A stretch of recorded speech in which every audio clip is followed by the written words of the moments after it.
Hello everybody, and just here and welcome back to Symphogear G, episode 12, I believe. Yeah, episode 12.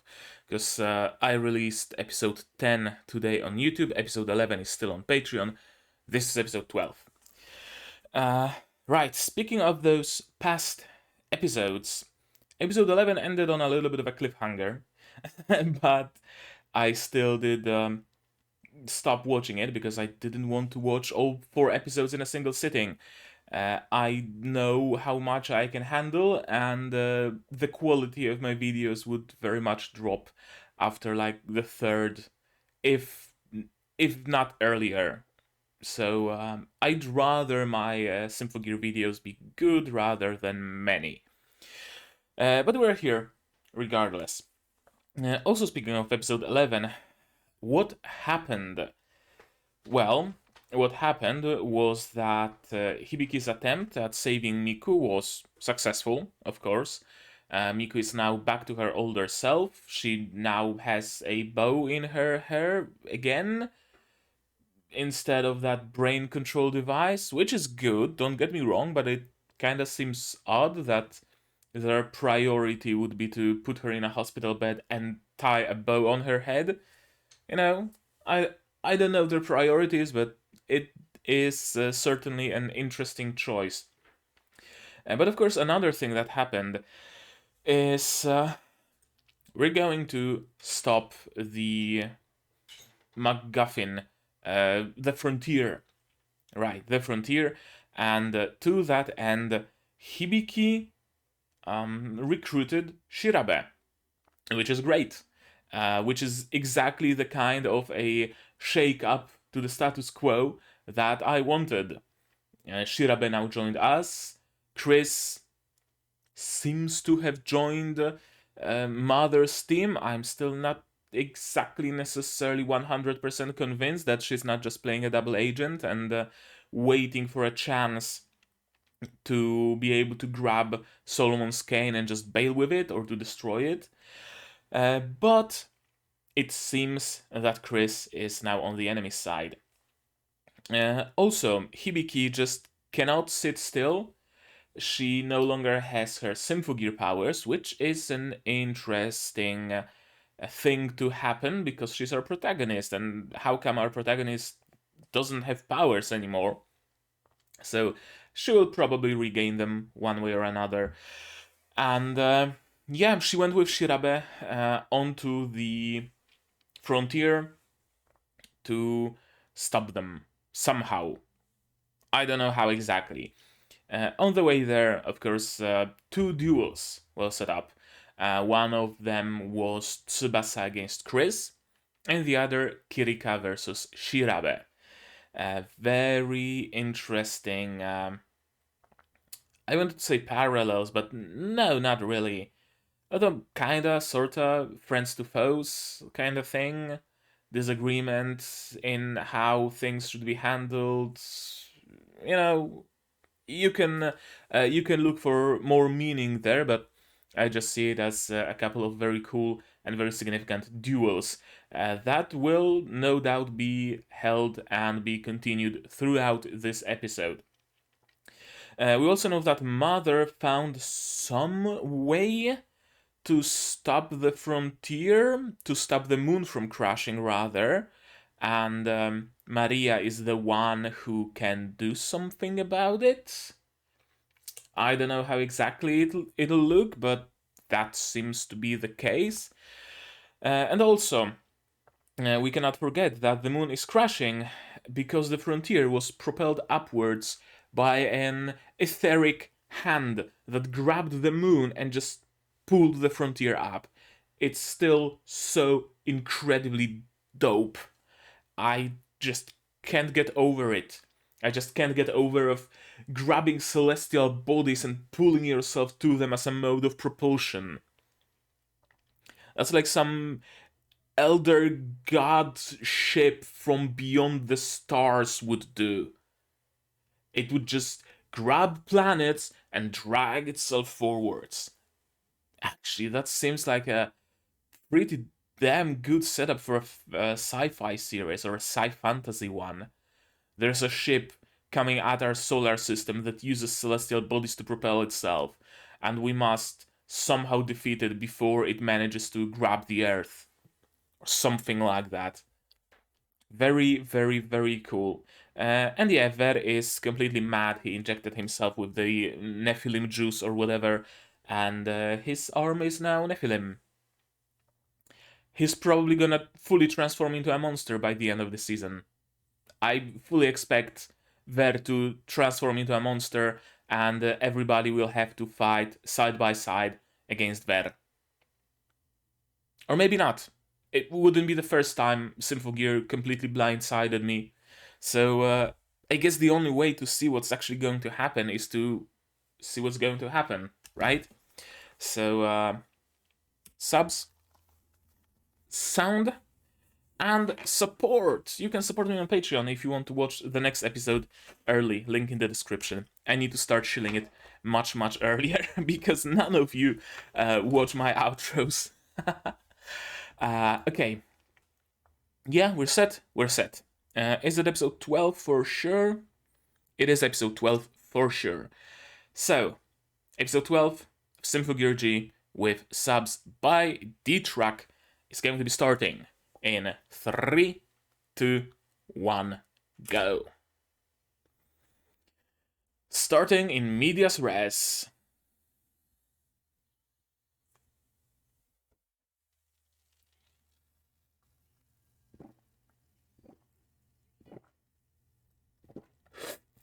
Oh, she's being controlled. There's something on her throat. And that's just iced latte with Irish cream syrup. Yeah, she has something on her neck. I didn't notice that before.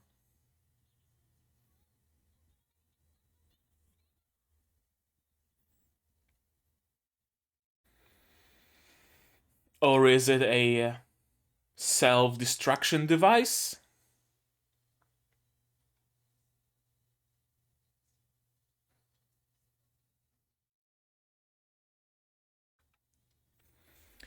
Should have probably mentioned that earlier so that you can just, talk it out instead of having to fight it out, right?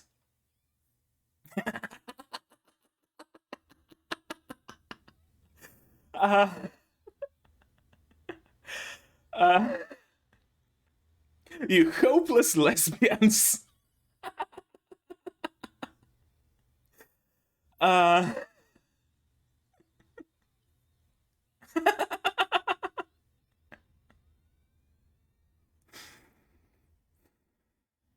the review of love.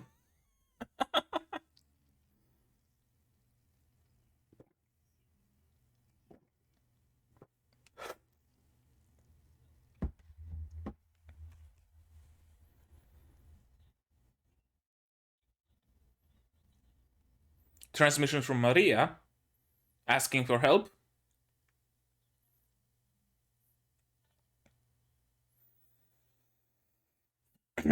Oh no, she's admitting to things.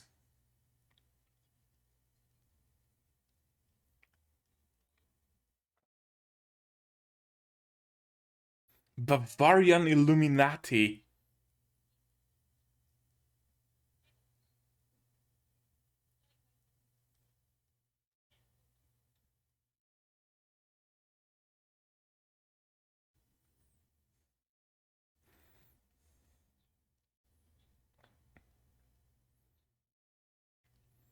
Mm-hmm.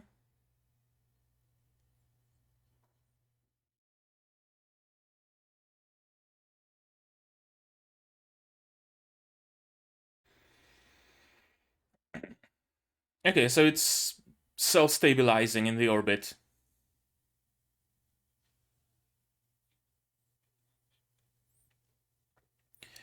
I mean, Maria can restart the moon with her song.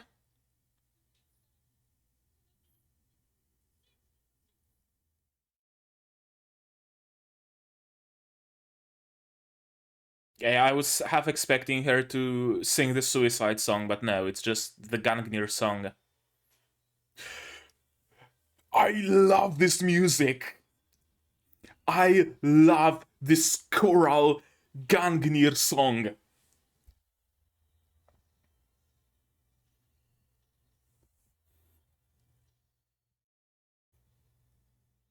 Probably my favorite henshin music so far in the show. Give me your power! I believe in you, Maria! I believe in you!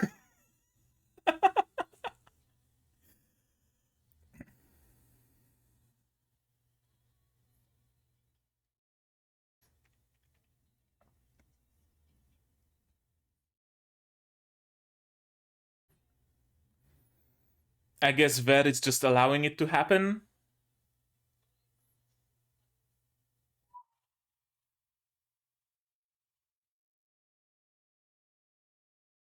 The true main protagonists are setting up to fight.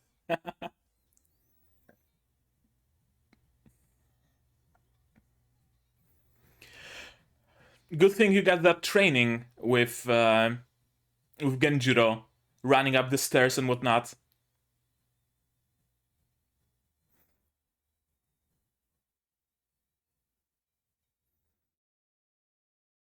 Yeah, it is some sort of a mind control device.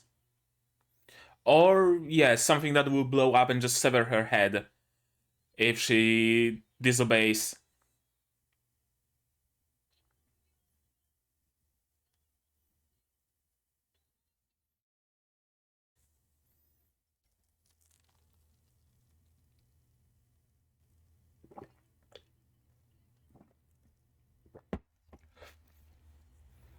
You belong with us. You're a friend. Come home, Chris.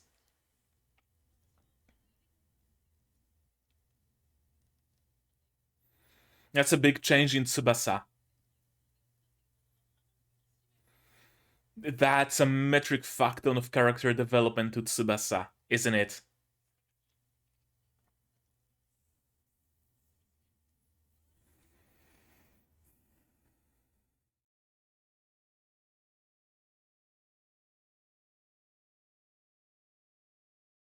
Yeah, it is self-destructing color.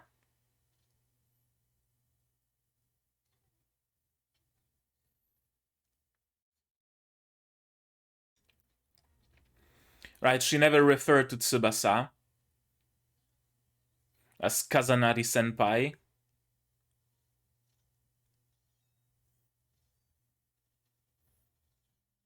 It also makes sense why Chris would be using uh, small, tiny little dinky pistols instead of the full might of her Symphogear. I guess she now is using the full might of her Symphogear.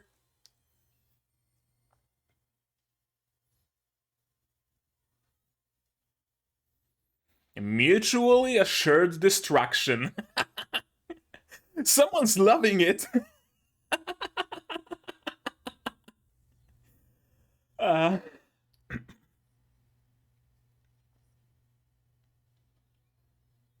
Ver is really hyped for what's going on right now.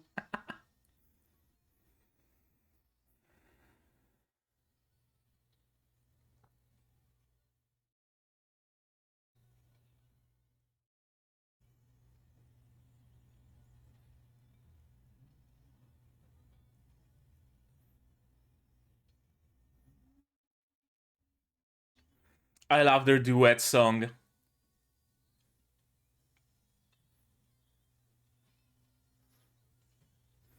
Yeah, it's great.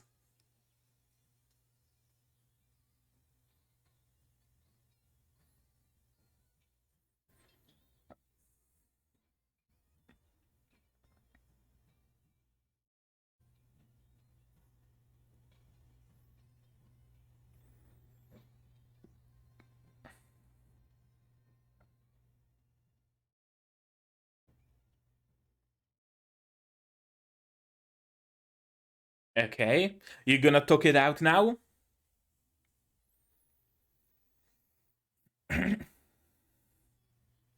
I guess not.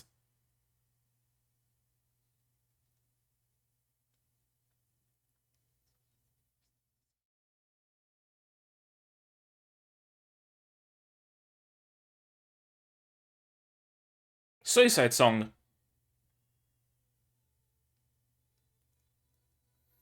Mutually assured destruction.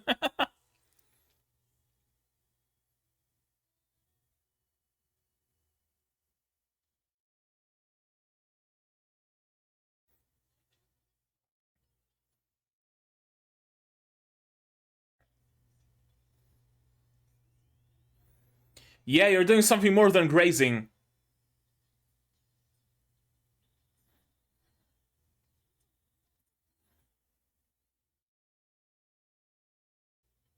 Ligma versus Heelys.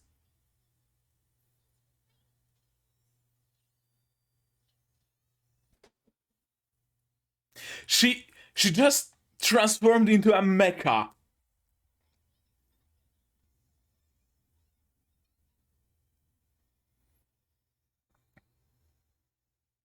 Kirika has a big scythe.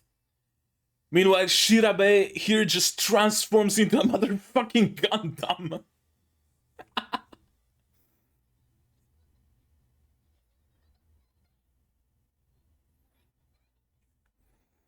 Talk!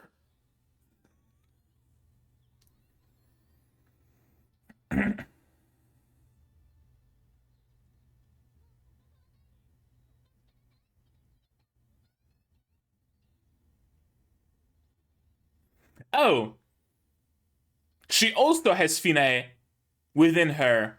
Both of them are Finé-lights.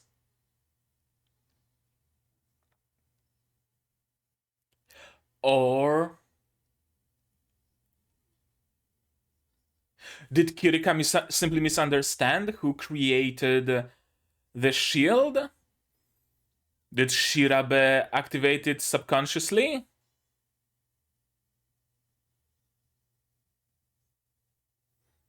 Or is it that both of them are a reincarnation of Finé?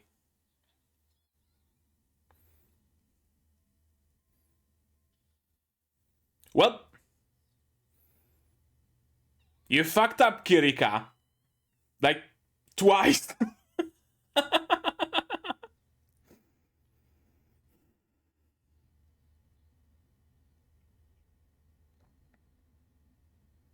She really can't get a break.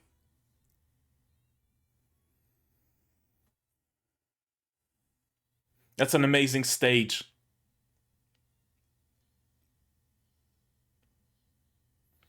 And what did your song achieve exactly? Did it activate the moon? Or did not enough people sing with you?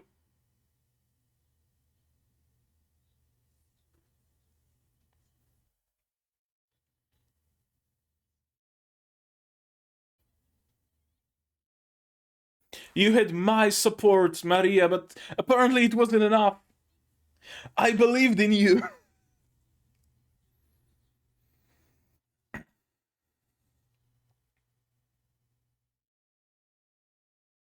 What's that?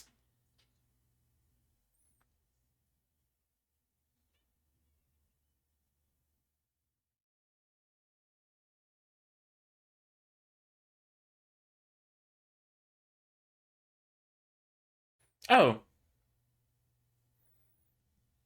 it's a ruse.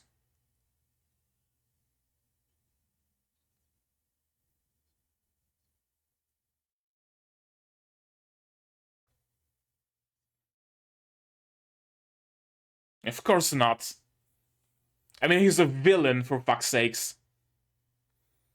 Yeah, it's not gonna work.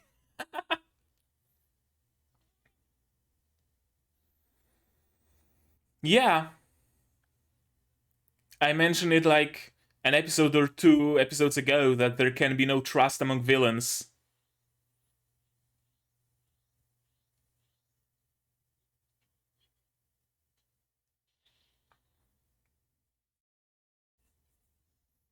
Oh, anti-linker grenades.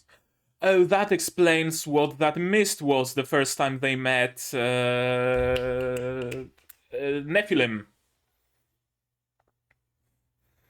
Are we getting a second henshin, or did she just detonate her Symphogear as a last resort kind of deal? She just detonated her gear.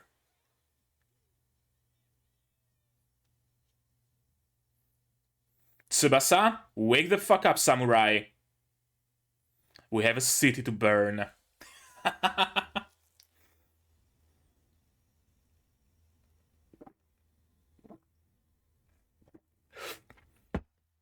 Not a huge fan how they translated senpai to help me.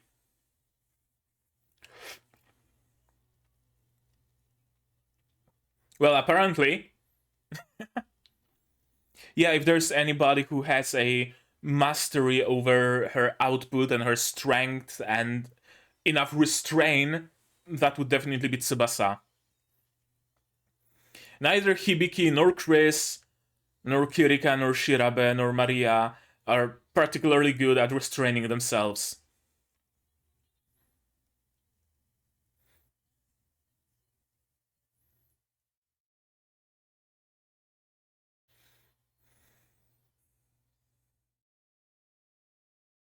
Okay, okay, understandable.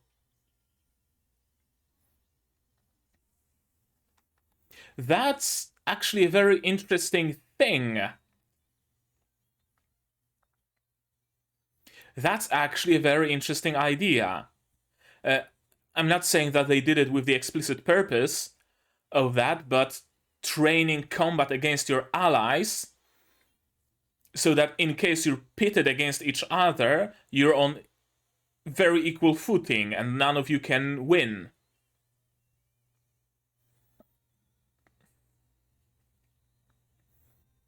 Chris's second henshin is a school uniform.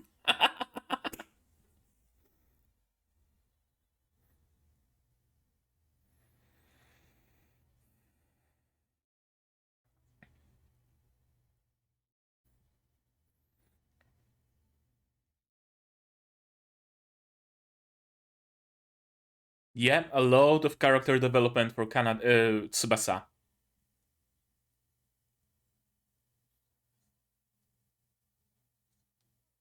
We're friends, aren't we?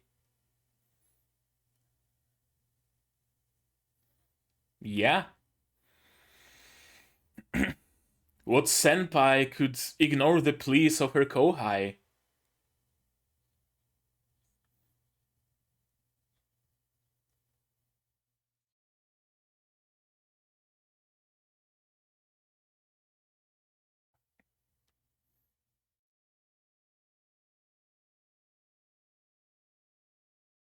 That's like genuinely the first ever L for Ver.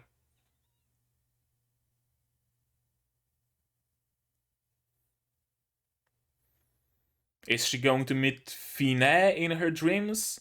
Yeah, that's Finé's. That's Finé. I can save you.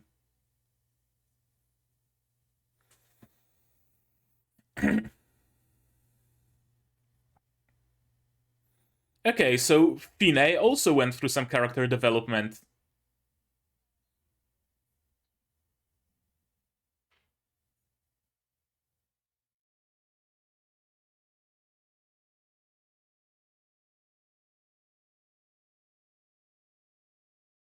Hibiki.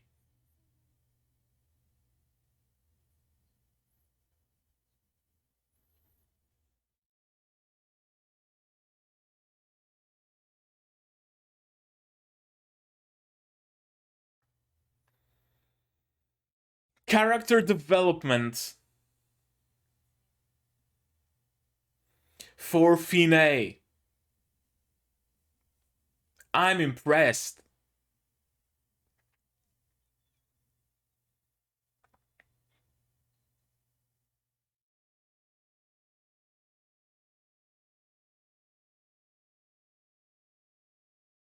Gee.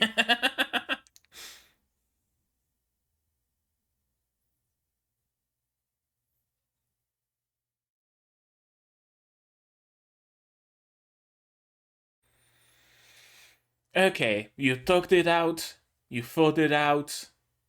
Make up, make out, save Maria.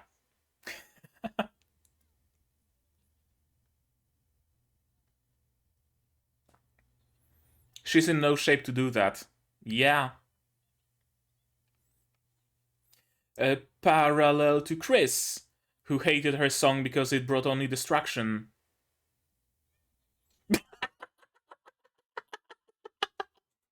What was that? Yakati! Ah.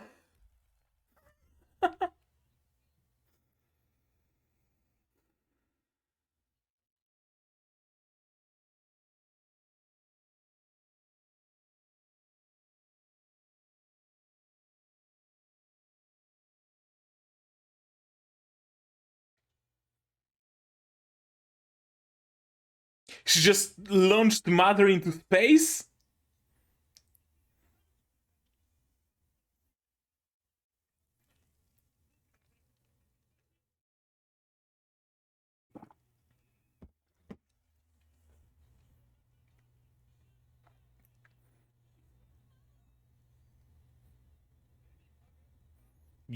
I mean, she's doing that.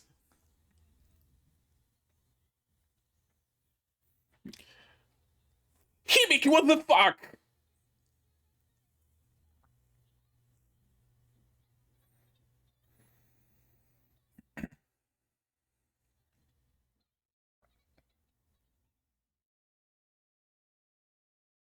Sure, you came to talk, but why are you saving Ver, though?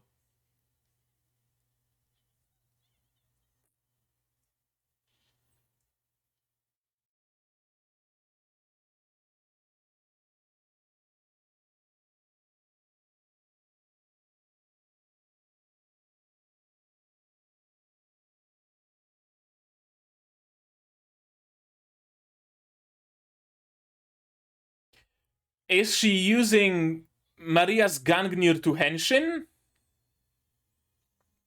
Yeah. She. You can do that?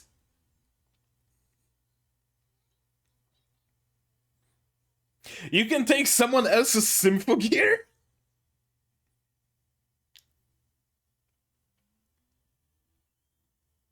Well, you're naked on live TV. That's not disappearing from the internet.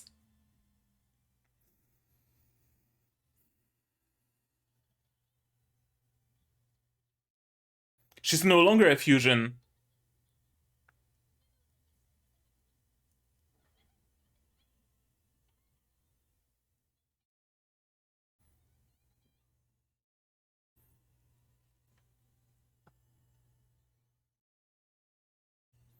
And that's how Hibiki is going to restore her uh, uh, Gangnir.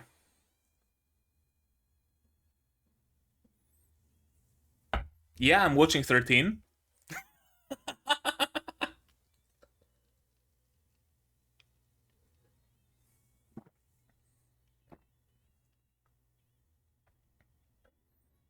I'm glad I didn't watch 12 last week because I would have watched all four of them straight.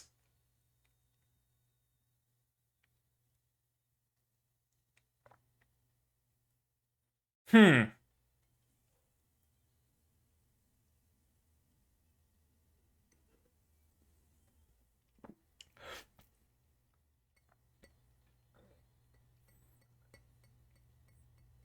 Okay, so I think I had this theory noted down somewhere. I'll see if I can find it. Or if I maybe just didn't make this theory, because that's also very much plausible. That's Virgin Road.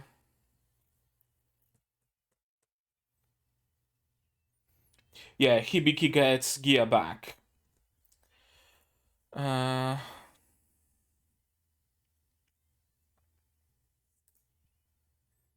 yeah, I made like 1, 2, 3, 4, 5, 6 6 individual different theories on how Hibiki is going to get her gear back.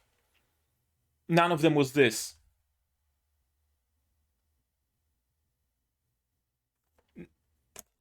Not one of them was this. Let's go through it again, shall we? But yeah, let's quickly go over my theories. I'm gonna grab my markers or highlighters or whatever you want to call them.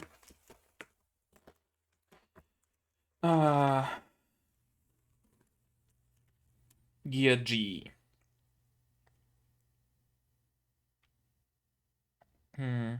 Chris and Tsubasa lose their gears, only Hibiki can fight. Well, that didn't happen in G, did it? Think we can cross it out. Doctor keeps mother sick, we don't know that. Miku uses Hibiki's Originium scab to save Hibiki after she's unconscious. Well, that can't happen now, be it in G or later, because Hibiki no longer has oripathy. Mother redeems herself by sacrificing her life to stop Ver/Nephilim.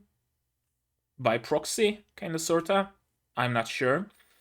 Hibiki goes psycho mode permanently, but powers through it thanks to friends or Miku and keeps it in check. I'm gonna leave it as something that might happen in the future. Doctor wants to keep Mother dependent on his treatment, we don't know that. Triple suicide song waves awaken Finé and Kirika. It seems like Finé was awakened within Shirabe or in both of them. I'm not entirely clear on that. But we don't know why exactly. Maybe because of the triple suicide song, maybe not. Kirika and Shirabe can tap into each other's powers thanks to Hibiki linking their suicide songs. Not really. So I'm going to cross it out. And for the record, yes, in this particular theory, I did still refer to Kirika and Shirabe as Balkan Skull. Maria's Gangnir is the key to saving Hibiki. No, it wasn't. The key to saving Hibiki was that other relic. Finé had a change of heart and is now benevolent. Well, that gets a green highlight. Finé can control Kirika if push comes to shove. Second personality. That didn't come to pass. And I would have to swap Kirika for Shirabe here, and I actually just might. I'll leave it hanging, because Finé might still make a return. Miku dons Hibiki herself as a Symphogear. Well, Hibiki no longer is a relic, so that's not something that can happen. Miku henshins and saves Hibiki. Chekhov's gun from S2E8.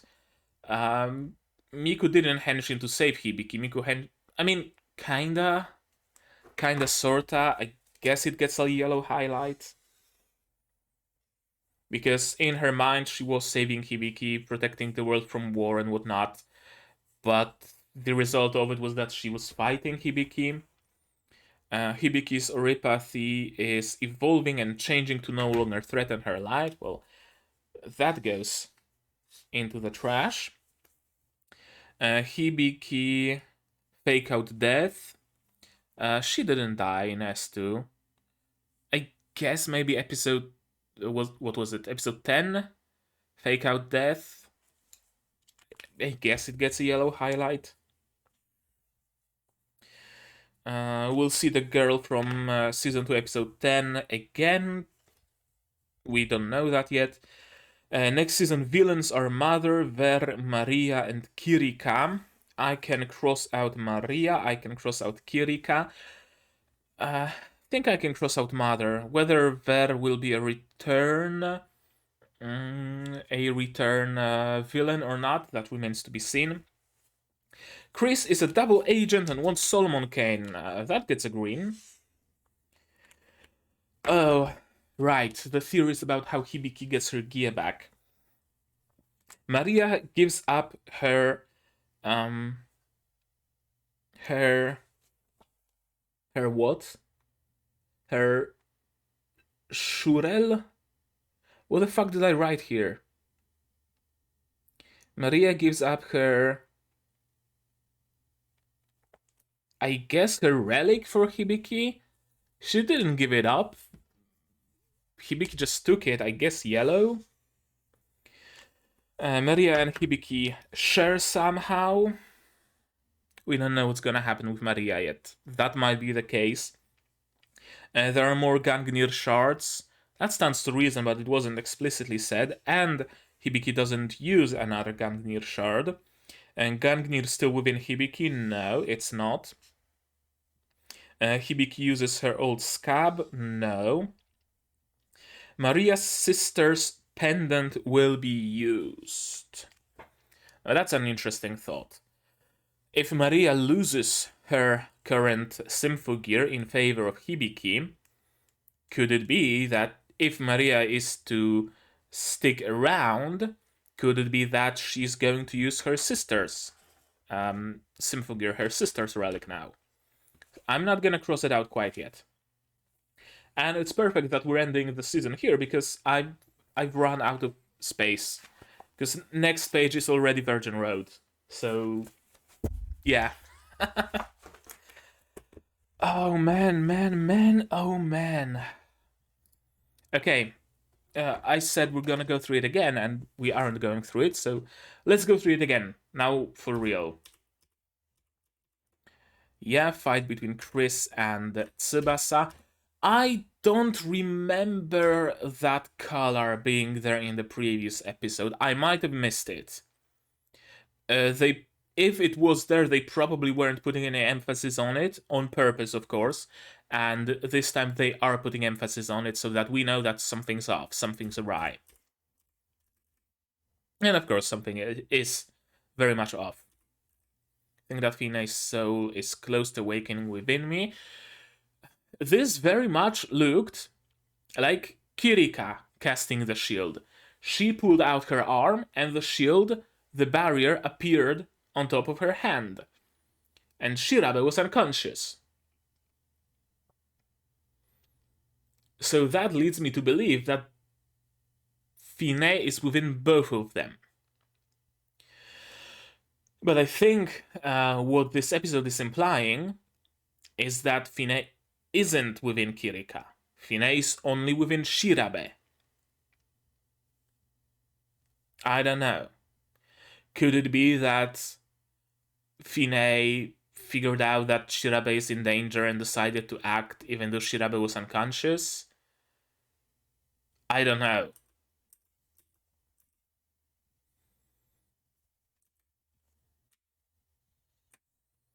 Don't call me dear, I love you even more.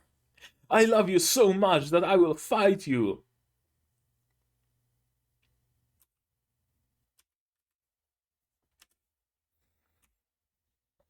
Useless lesbians.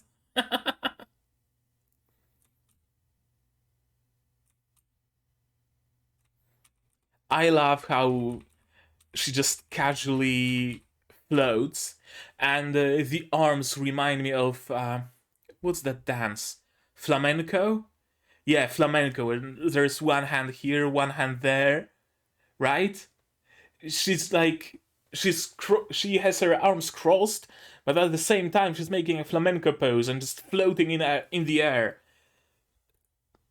I love how imaginative Shirabe's Symphogear is. Everybody else's is fairly straightforward. Chris has guns. Hibiki has fists. And maybe a spear, eventually, one day. That remains to be seen. Tsubasa has a sword. Or a big sword. Or many swords. Very straightforward. Kirika has a scythe. Or multiple scythes. Or a big scythe. And then there's Shirabe. She can float, she can turn into a unicycle, she can turn into a convertible, she can pull up, she can have twin tails saw blade launchers, she can transform into a motherfucking Gundam. I love how absolutely imagine she has Heelys. How imaginative Shirabe's Symphogear is. Yeah, the two main protagonists are setting up. Honestly, I wouldn't mind a Symphogear spin off that's just adventures of Genjiro and Ogawa. Just Genjiro and Ogawa adventures. Honestly, that'd be great. They have to set off into, I don't know, the mountains of Tibet or something. It'd be so cool. Symphogear doesn't strike me as the series that would have spin offs, but if there were to be spin offs, those two, please, I beg of you. Or like young Genjiro adventures when he's getting the training, or something like that. Maria is coming out with the details of what's going on. Of course, it was kept in secret by the Bavarian Illuminati and their associates to the elite who dominated politics and the financial world. Of course, it's a global conspiracy. If those functions are restarted, it can be returned to a stable orbit. Also, there was a mention of custodians, and I noted down from one of the previous episodes, Castoria. Apparently, Castoria is just a mistranslation or mistransliteration of custodians. It was supposed to be custodians, but in the subs, that one particular time, it was Castoria. I don't know. But hey, it's the subs that translated senpai into help me and okonomiyaki into pancakes, so what am I expecting? Songs can become strength. I absolutely adore.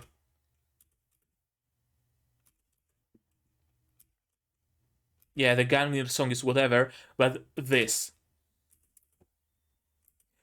choral, I have no fucking clue what they're saying, but it's so powerful.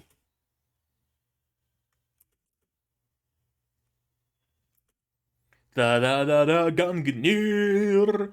I love it. I love it. Kinda wish the rest of her Henshin song was similarly uh, elevated, profound, with a whole symphonic orchestra and chorus and whatnot. It is kind of symphonic. Yeah, it is symphonic.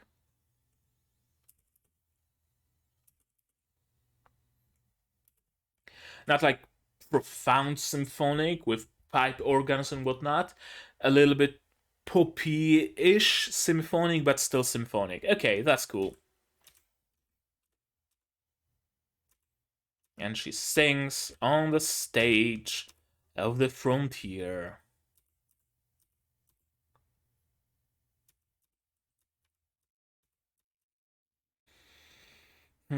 Yeah, they understand each other perfectly. And Veri is just loving it. Veri is my spirit animal right now. He's just hyped.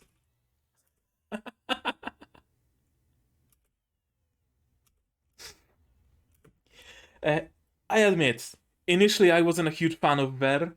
He was too over the top for my tastes, and then there was the whole thing with him just having an absolute plot armor that nothing can even dent.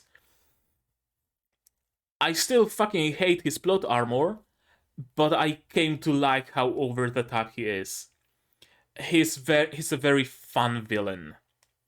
Finé was a good villain, but she wasn't a fun villain, right? She was very haughty and very high and mighty, and she had, she wanted to save humanity in her own twisted ways and also be a ruler of the humanity and whatnot. And I am the endless, ageless, ancient priestess, and I want to tell God how much I love him, because God cast the curse on humanity, the curse of Balal. You know, it was a very good villain, but she wasn't exactly fun. Ver is a fun villain. He's having fun with his villainy. He's absolutely mental. He injects himself with Nephilim juice. He makes weird sounds. He makes weird gestures. He makes crazy faces. And why is he doing all of that? Because he wants to fuck bitches and repopulate the earth. And the only way he can hook up with someone is when the rest of humanity is extinct, and he's the only option. You gotta appreciate the hustle. He knows that he won't get any action by his own, so he's just going to eliminate all of humanity, just leave some pretty ladies around, and he's just going to say, hey, because we gotta repopulate the earth now. Wink, wink. I love his motivations. What can I say? I'll show no mercy and uninstall my emotions. Sound of clashing swords somehow turns into a sad rhapsody with a kiss that cuts you in two. I'll try to tell you of my love. It's gone critical. I don't need to hold back. I'll give my love a chance and go all in. We are the sun and the moon, bound forever together by the light of our destiny. Linker, superb song of Ligma.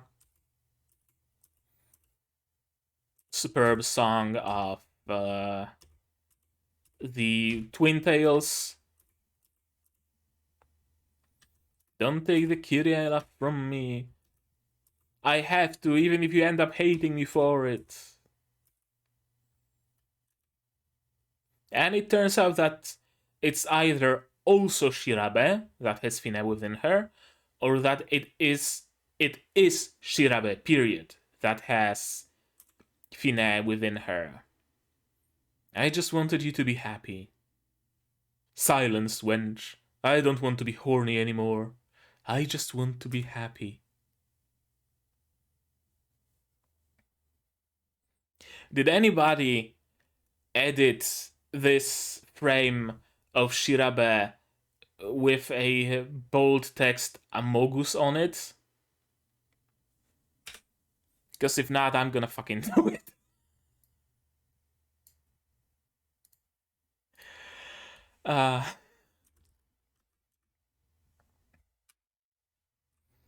I misunderstood. I was trying to hurt you because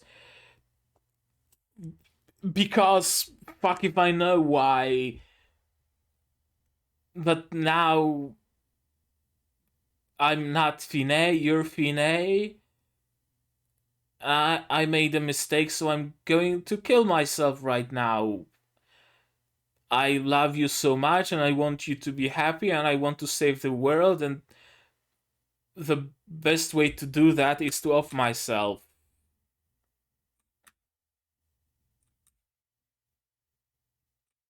She really just fucked up once and said, fuck it, I'm gone. And in her attempt to make amends for her fuck up somehow, she fucked up even harder.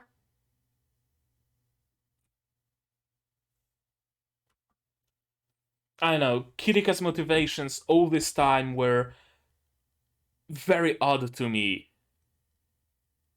And this isn't making things any better, honestly. It's really not making things any better.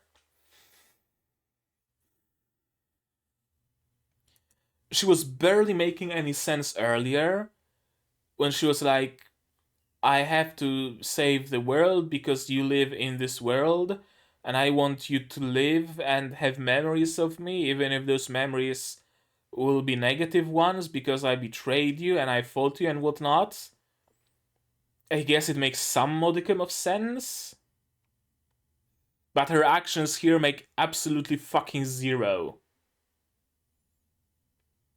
Honestly. Maybe I don't know, misunderstanding Kirika's character. Maybe there's some uh, character moments, elements that were off screen, that were implied that I missed, or something in supplementary material in an art book or something that explains more about Kirika and her mindset and whatnot, but I really don't get her. I really don't. Now, mind you, it doesn't mean that I don't like her. I like her as a character. She's very fun to have around, but I absolutely have no clue about her motivations. She's making no sense whatsoever. It's really weird, really. Huh. Hibiki arrives. And yeah, Maria's song apparently isn't enough. My song can't save anyone. Really heavy parallels to Chris. Although in Chris's case, it was she firmly believed that her song is meant to only hurt. It cannot protect, it cannot create. And she was proven wrong. And in case of Maria, she believed that her song can save the world in one way or another, and she was proven wrong. It's kind of a parallel between them, but kind of a flip almost, right? Chris believed that she cannot save anybody with her guns, and later when she actually tried, when she actually made an attempt, she was able to save many lives by fighting the noise. And she even discovered the defensive potential of her Symphogear with those crystals that she can spread around, right? With the deflector or whatever it's called. In the case of Maria, it's the complete opposite. Her song was supposed to save the world. Initially, because she was supposed to be Finé, she was supposed to unite the world and save it from the threat of the falling moon. And her song, her being a Symphogear user, was supposed to be the catalyst, so to speak. Then she thought that her song is literally going to restart the moon and just directly save the world, not by proxy, not as a part of the plan, but just directly save it. And she was proven wrong. Her song wasn't enough. It had no effect on the moon. Interesting.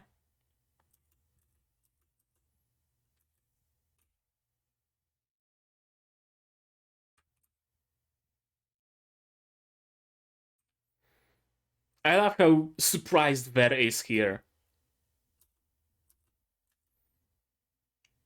Why I want to detonate. I. One more thing I like about Ver. Uh, he's very. How should I say it? Very human, I guess. Uh, Meaning that he shows his weaknesses and he has his moments of weakness. When something doesn't go according to his plans, he genuinely panics. He just fumbles and stumbles and falls on his ass and is trying to save his life by shooting the Solomon cane. It's not standing there all high and mighty and being like, "Come at me, Chris, I can take you," or "Ha, you did it. You thought I didn't anticipate this? I knew you're going to take the collar off, and I prepared the second plan B. I have 17 more. I'll have you know. So whatever you do, I'm going to come out on top." No, he has a very strict plan. He's very blindsided into his plan. He has a tunnel vision, and whenever something goes awry, he panics. I like it. It really humanizes him.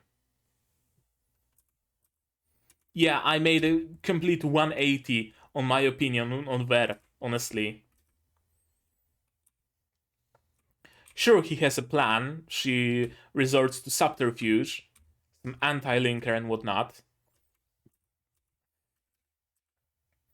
And yeah, Chris was just able to explode her Symphogear. And also, notice, Ver is just running away, just rolling away from it, like he's playing Dark Souls. He's panicking, he's running for his dear life, hiding behind the rock. He doesn't have a magic shield that can protect him. He can just pull out his hand and stop those shards. He's also not brave enough to just stand there and take it on and, have that badass moment of a shard just slicing his cheek and him just wiping his blood off and maybe licking his finger or something, right? He's not a badass, he's a fucking coward. But at the same time, he is the villain. Yeah, I really like that now. A lot of nudity in this episode, right? Here's Chris, then Hibiki and Maria. I don't know. I don't mind it. Like, don't get me wrong. I absolutely don't. But Symphogear was never a show that would have. I wanted to say it was never a show that would have fan service, but there is plenty of ass shots in tight spandex shorts, and the camera lingers there much longer than it needs. There's plenty of that, but it never went for like full nudity. I think the only example from the previous season was Hibiki and Miku under the shower, right? Besides that, nothing. And this episode is. I guess this episode is just making up the quota. We have a quota for this many appearances of nude characters. We're gonna save it up from all the episodes, and we're just gonna throw it all into one episode.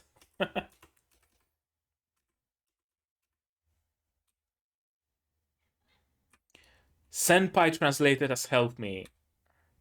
Guess makes sense in in the context that she would be yelling help me, but it doesn't have the weight behind it, right? Because it's the very first time. The very first time was when they were fighting. That Chris actually called Tsubasa her senpai, right?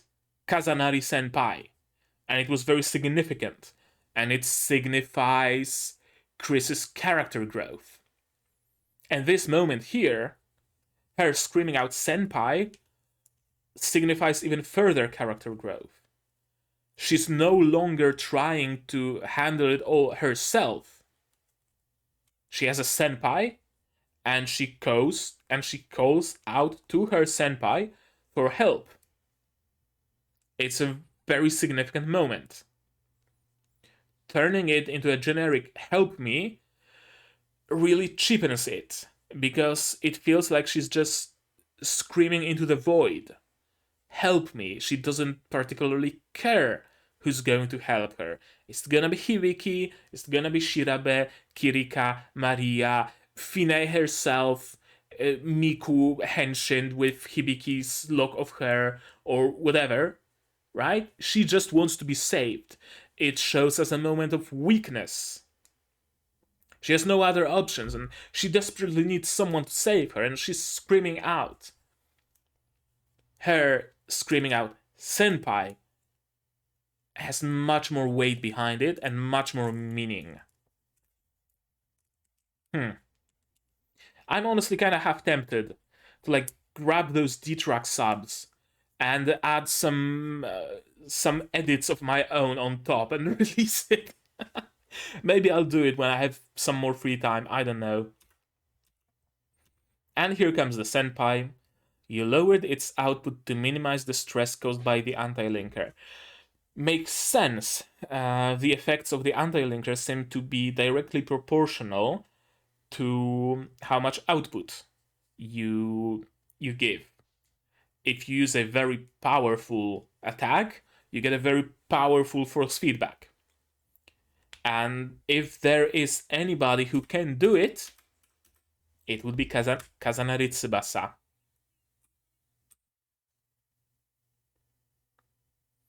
Something like that even possible? For her it is.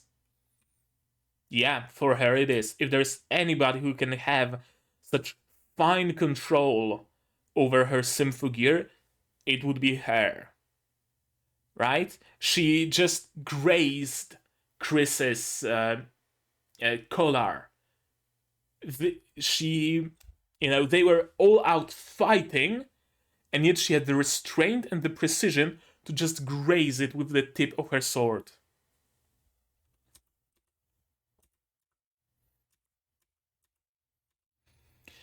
So we know each other's moves perfectly, and she can dodge mine just as easily. I can dodge hers, she can dodge mine's. Yep. Yeah, just a graze.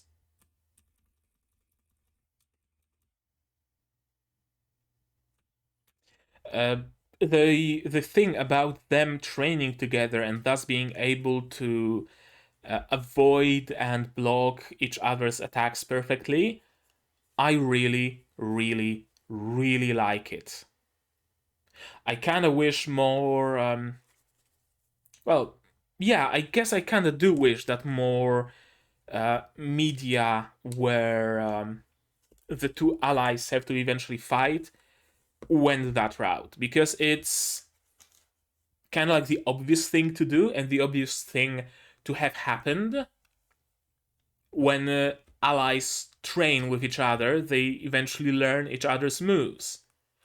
And you can also make it purposeful. Should we be ever pitted against each other, we will know each other's moves, and thus nobody will be hurt in a, supposed battle that might happen. It might not, but on the off chance that it does, it's worth knowing each other's moves. I mean, knowing each other's moves is very useful even outside of combat, as in being pitted against each other. It's useful to know each other's moves because, say, Chris provides fire support from behind and Tsubasa is in front in melee range. She knows how Chris is going to shoot her rockets and she can avoid them without looking at them, that kind of stuff. I think it's fairly often overlooked, the thing where two allies have to learn each other's moves. I like how they are using that fact that they train with each other and know each other's moves perfectly. Really like this little detail. And yeah, I guess her second henshin is a school uniform.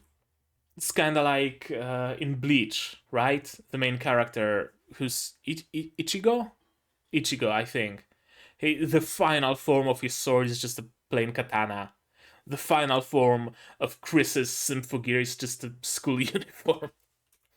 Now, I know it's not her second henshin. I know that she technically unhenshined from the lack of Symphogear into her usual clothes, but it's fun to think of it as her second henshin.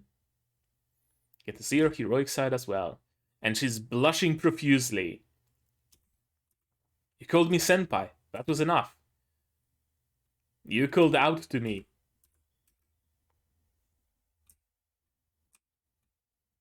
Time to pit Maria against them. Well, that's not gonna be easy.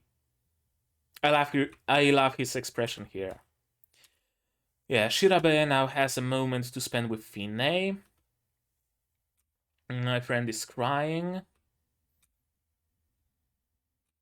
I'd hoped I could just lay low like this without taking over anyone's soul. She did have a change of heart. A whole character arc for a villain, for a ghost villain, for a dead villain of the past season. Love it. Guess it was meant to be. I can't move on after taking a fatal blow like that. What does she mean by that? I can't just leave you alone now that you took the final blow? You're taking it in my stead? She's a spirit, she's a ghost. How can she take the blow in your stead? After playing the villain for millennia, I can just become one of the heroes in this day and age. And she fades away. Those of you who live in the present should handle this. Tachibana Hibiki, indeed. I wonder if Finé is going to be back. The way I understood this scene is as if Finé sacrifices her life to save Shirabe. But isn't she like an endless, nameless, ageless, almost deity? A demigod of sorts? I don't know. I'm not entirely clear on what exactly happened here. Yeah, I'm not entirely clear on that.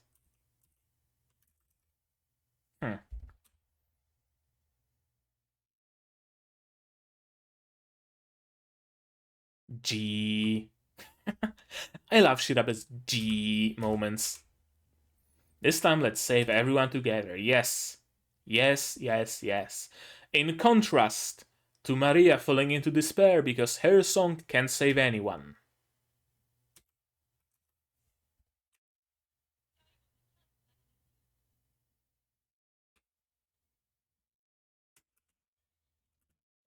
What the fuck is that sound that Ver makes? Yakachig! Yakachige! Ver! The mastermind, everybody! The moon can return to its orbit. Well, if you want to do it yourself. And she just fucking launches Mother into the moon. Of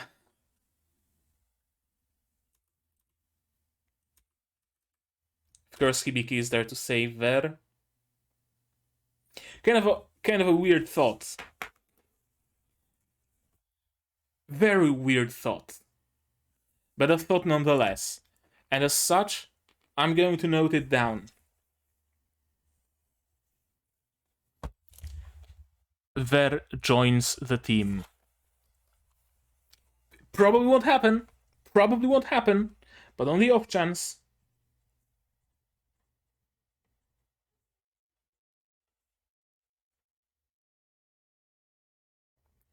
If he doesn't die, if he just gets placed into a prison or something, I can fully see that probably not in this season, maybe not even in the next one, but eventually there will be some cosmic threat threatening all life on Earth, or perhaps threatening the existence of the solar system itself, and Ver will be brought on board to help us.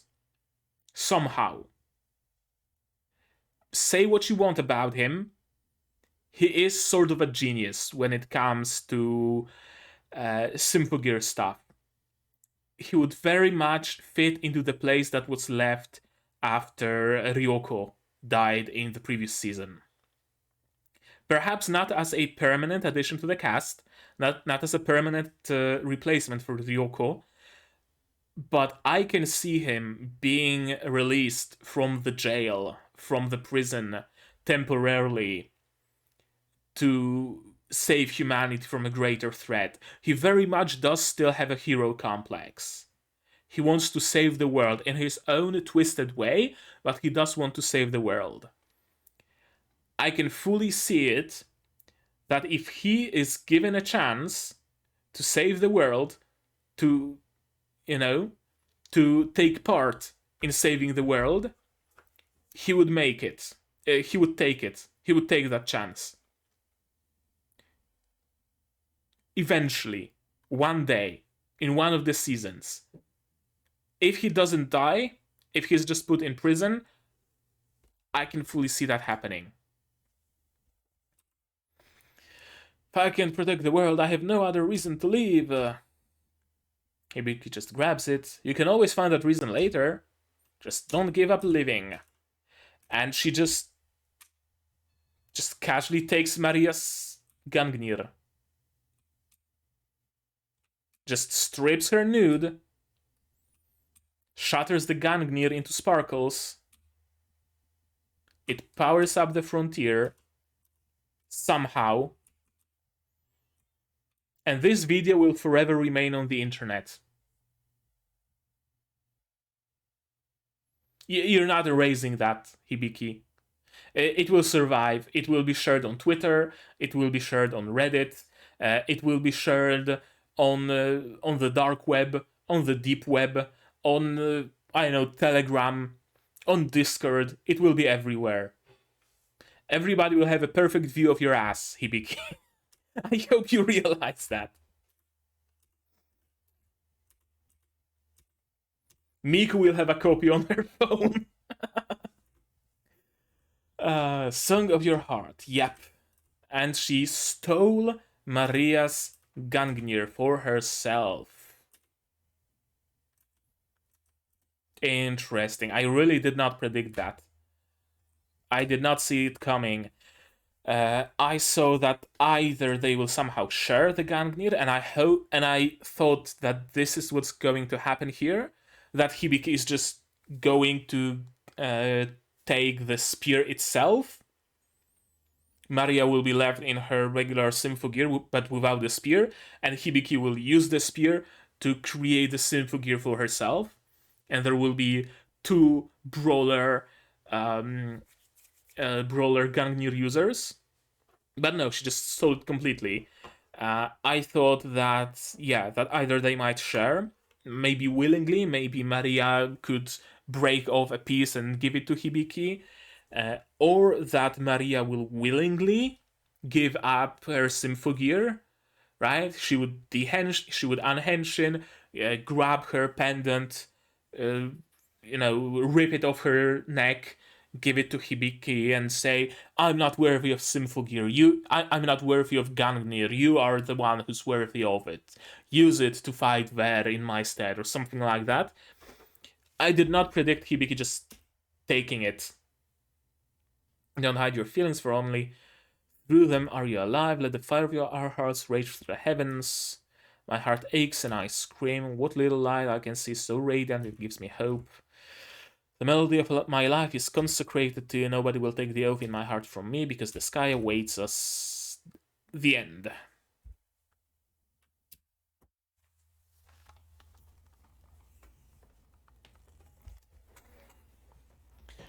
Someone on my Discord said that episode 12 probably is the least cliffhangery of them all.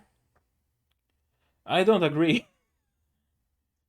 Although, I guess maybe it's not like we're breaking it up perfectly in medias res. It's not like something in particular is at stake.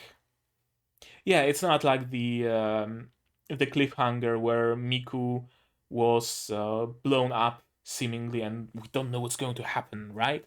Because we know what's happening. Hibiki is taking Hibiki is henching, and now she can fight, and that's what's happening.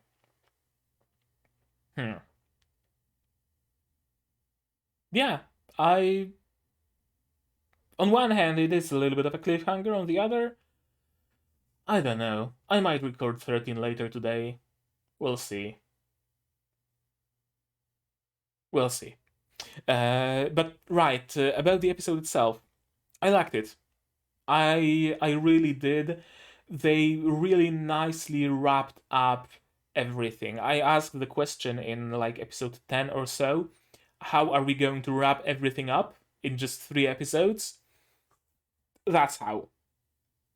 In this single episode, The thread of Chris betraying them was solved. The matter of Solomon's cane was solved. Kirika's and Shirabe's little scuffle was solved. All that's left now is like the main issue and the main villain. All that's left is to defeat Ver and to bring the moon back into orbit. They really wrapped it up nicely. Is there anything else left? Well, I guess one more thing that is left is integrating Kirika and Shirabe for sure. Maybe also Maria into our team. Maria seems to have lost her Symphogear in favor of Hibiki though.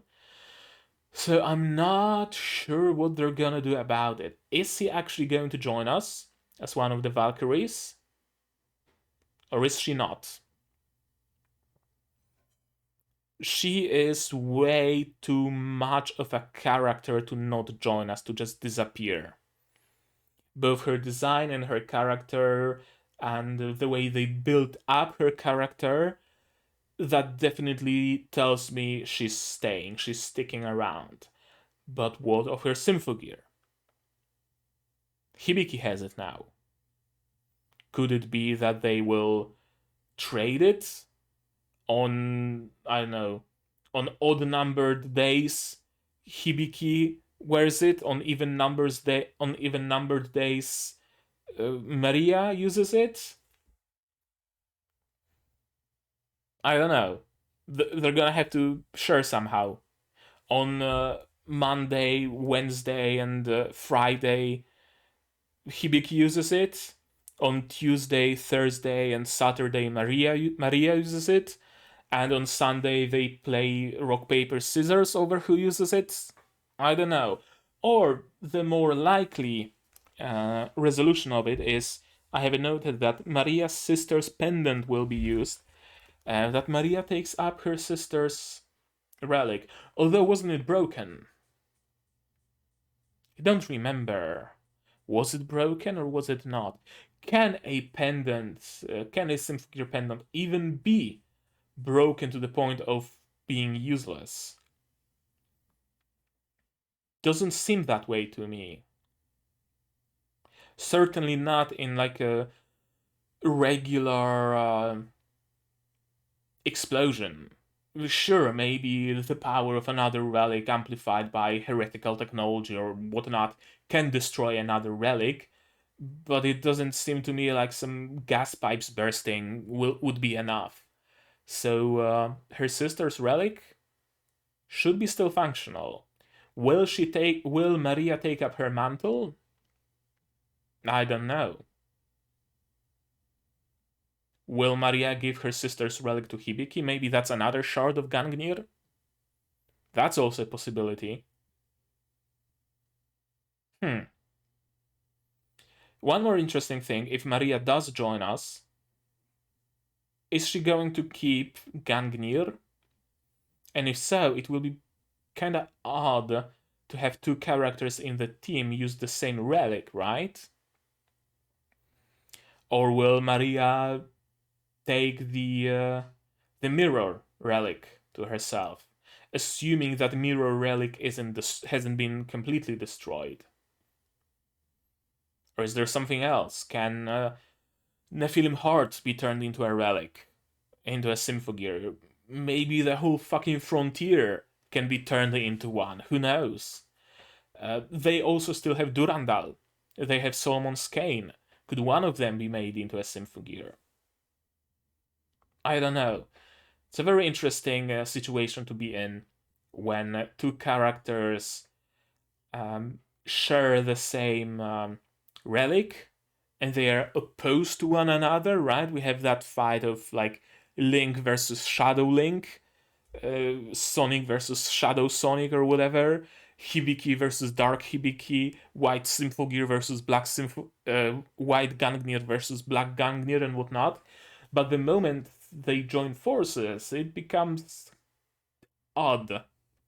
So I wonder how they're gonna solve it. Is there anything else that bears mention? Yeah, I'm still not entirely clear on the whole Finé situation. Is it both Kirika and Shirabe that have Finé within them? Wouldn't be impossible. Is it just Shirabe that has it, that has Finé within her? Wouldn't be impossible either. Does she still have Finé's soul? Or did Finé's soul perish? If so, did she just perish from Shirabe and can awaken in someone else? Or did she just give up her soul to save Shirabe? Not entirely clear on that. I do hope Finé sticks around though. That was a little bit Deus Ex Machina-y, but I'm fine with that. I really am fine with that. What else can I say? Just a great episode. I enjoyed it thoroughly, and I think that's gonna be it. So now it's your turn. Tell me in the comments or on my Discord right up here what you thought of this episode, of my reaction, of my theories. Keep everything spoiler free. Do I even have to repeat that? I do. I'm going to continue repeating it to keep things spoiler free. If you want to talk spoilers, this is where you do it on the Symphogear channel. You can use spoiler tags and whatnot and talk spoilers with fellow people who don't mind spoilers because they've seen Symphogear 15 times already. Plenty such cases.